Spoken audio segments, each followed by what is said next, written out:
Mismong si Catherine Bernardo pala ang nagsuggest sa mga bossing ng ABS-CBN na kunin si Eugene Domingo bilang judge sa pagbabalik ng Pilipinas Got Talent. Makakasama ni Catherine at Uge sina Donnie Pangilinan at Freddie FMG Garcia bilang mga hurado sa Season 7 ng PGT na magsisimula na sa darating na March 29 at 30. Gusto ko lang i-share sa inyo na I'm not here kung hindi nag-suggest si Catherine na isama ako. I think that's worth noting. Please note that ang buong revelasyon ni Uge sa naganap na Grand MediaCon ng PGT Season 7. Ayon pa sa award-winning actress and comedian, agad-agad daw siyang nag-yes nang makarating sa kanya ang offer ng Kapamilya Network.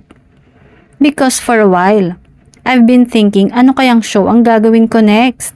Ano next project ko? This show landed on my lap and I just said I think this is the best show. I mean, this is the most entertaining show. Pahayag pa ni Eugene.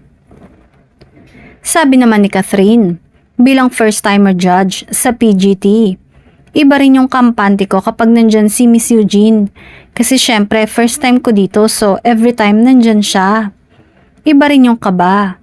Doon ko rin na-realize na sobrang hirap mag-judge.